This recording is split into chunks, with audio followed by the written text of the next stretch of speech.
Hey everybody, welcome back. It is Tuesday night, and that means it's time to make a drink here on Tuesday Night Cocktail Club.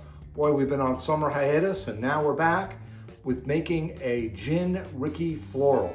This is a refreshing drink. It's got a floral elderflower edge to it, and so we're giving it a different take here.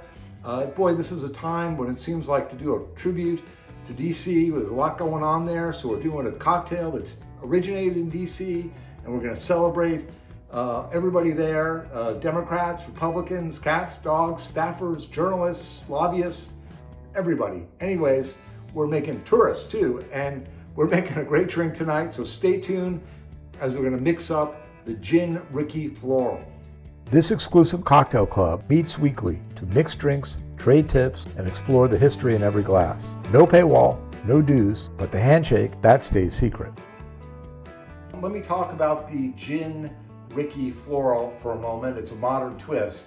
The Gin Rickey was invented in DC in the 1880s or so at Shoomaker's Bar at 1331 E Street. That's at 13th and E, downtown DC, next to the National Theater, if you know DC at all. Anyways, Joe Rickey was a regular at the bar. There was a place to hang out for lobbyists and journalists, like so many DC watering holes now.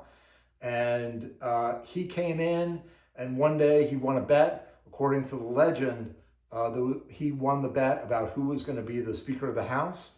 And so they said, "What do you want?" Or somebody said, "Here's the drink for you."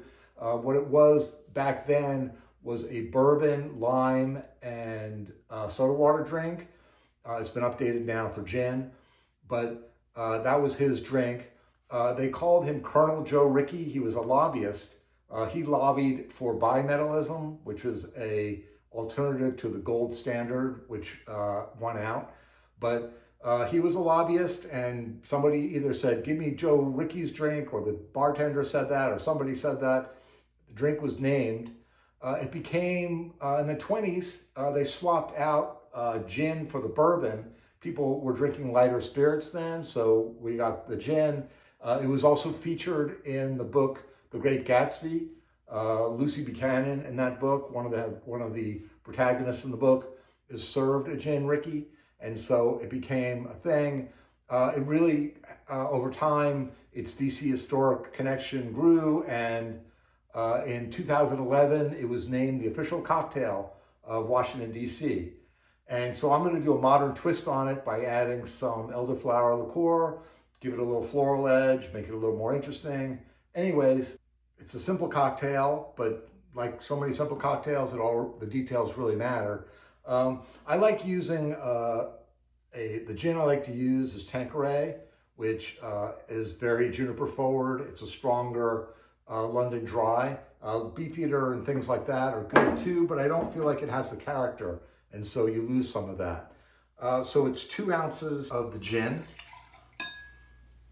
and then it's got 3/4 of an ounce of the lime juice, and then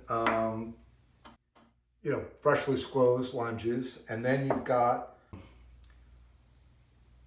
3/4 an ounce of simple syrup.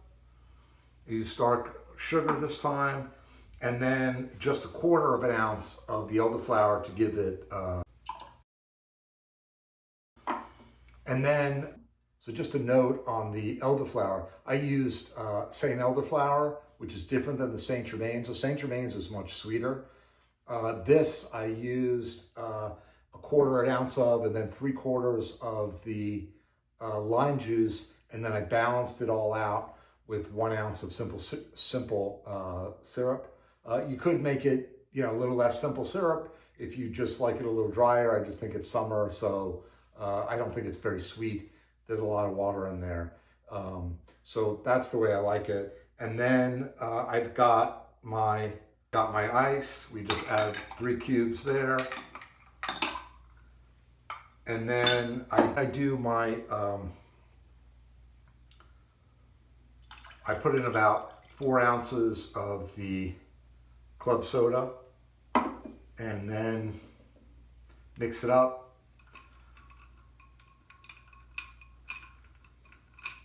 I did not cut my lime, but you should cut some lime because it really makes a difference. And there it is. So there you have it. It's very refreshing. It's very lime forward. And so the sugar really helps balance that. The elderflower gives it a modern kind of kick and a twist to it. So that's really good. It's definitely a very balanced cocktail in terms of sweetness and bitterness and tartness. I'd say a 3 out of 5. It's kind of in the middle there. And it's not very boozy. It's like a 2 out of 5 in terms of booziness.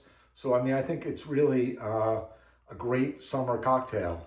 And of course, you know, you could do it without adding the elderflower.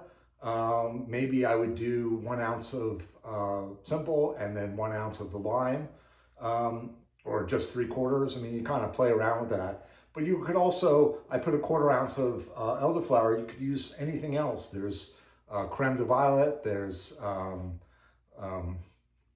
maraschino liqueur, chartreuse, you know, you name it. You could really add a little bit of something to it to really make it interesting however you like it. So again, it's tart, it's refreshing, it's summer in DC. What could be more perfect? And this is the tribute to everybody in DC.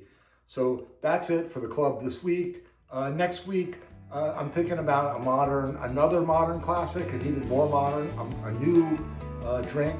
But maybe I have not done anything with orgeat, so I might do that. Who knows? But come back next week. Please like and subscribe, and welcome back to the club after the summer hiatus. You know, these are great drinks to have with your friends and family, and carry on. Try this one.